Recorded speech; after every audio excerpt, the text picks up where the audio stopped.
Although many fans believe that The Walking Dead will never receive a real ending as it was originally intended by Robert Kirkman, some people, including Scott Gimple, want to eventually bring all the spin-offs together into one final battle. Season 11 of The Walking Dead was more of a cliffhanger than an ending, as it leads directly into the completely new spin-off, The Ones Who Live. Although there is quite some spin-offs set in The Walking Dead universe, the most successful ones are Daryl Dixon and Dead City, and we can take a very safe bet that The Ones Who Live will be an awesome show too. All of these spin-offs are kinda organized, so they all contain two very important characters from the original series that are now on their own. Pretty much all spin-offs are pretty successful shows on their own, but how will the Walking Dead universe actually end? Watch until the end, because at the end of the video I'll tell you how I think the Walking Dead universe will end and when. Will it keep going, or will eventually everything come together at some point? Well, there's very little chance that The Walking Dead will receive a 12th season, as the show has more or less officially ended. Also, Daryl Dixon and Dead City are both getting their second seasons, meaning they are more or less their own thing now.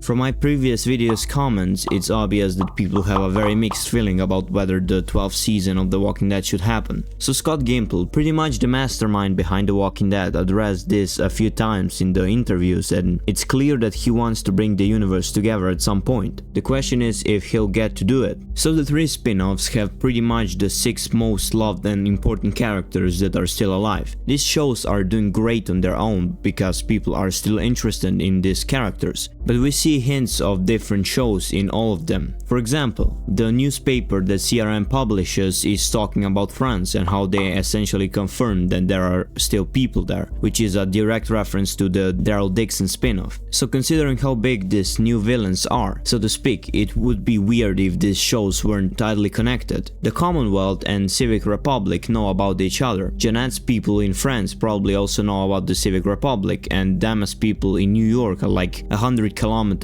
away from the Civic Republic, which is located in Philadelphia. That's like 80 miles or something. So the societies are very connected, and for driving the story forward, it's important to connect them to some extent, in my opinion. Also notice how the Daryl Dixon spin-off is yellow in promos. Dead City is blue and The Ones Who Live is red, like the primary colors. They're like the harmony of 3 most important colors. It's almost like they symbolize a part of a bigger story. If you like the video so far, gently tap that subscribe button please. Scott Gimple wants to make a real ending, and so do actors, so why not? I believe that The Walking Dead won't continue for decades. That would just be a bad decision. Like Gimple already mentioned in some interviews, it's not like if they make an ending with everybody reuniting, they can't make any more episodes. They can still continue with some other spin-offs that don't include the main characters. So here's what I think will happen. Season 2 for Daryl Dixon and Season 2 for Dead City are already confirmed. Daryl Dixon is coming in the summer and Dead City is coming sometime next year. The Ones Who Live will almost surely have more than one season, as none of the promos really mention that this is a limited series or anything. And based on what we have, it seems like the story will not conclude in 6 episodes. So maybe we get The Ones Who Live Season 2, hell maybe even 3, and maybe 1 or 2 more seasons of both Dead City and Daryl Dixon, and then what? Well, as I see it, we really have only 2 options. We can either end all villain stories on their own, bring characters from the spin-offs together, or make CRM the main villain, as it's incomparably more powerful than really anything still on the planet in the Walking Dead universe, and make this final big battle like the Endgame. So they make some more seasons of the spin-offs, and who knows, maybe all the villains will team up. Probably not, because then heroes have no chance. Or villains will team up with heroes except one villain, and we have this huge battle just like in Endgame. Is that a character? I mean, General Beale,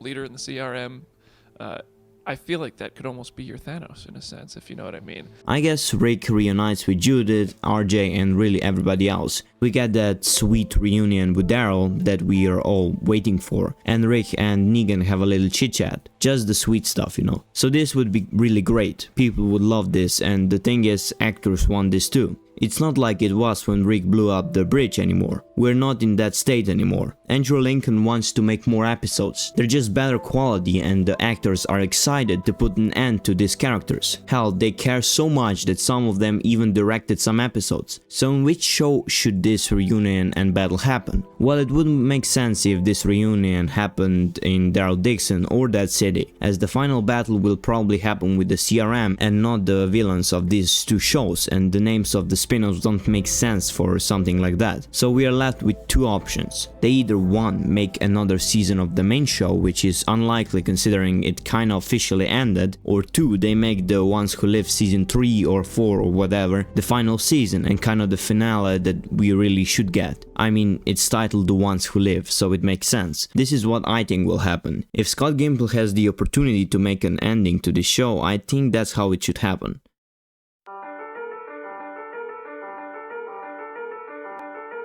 Written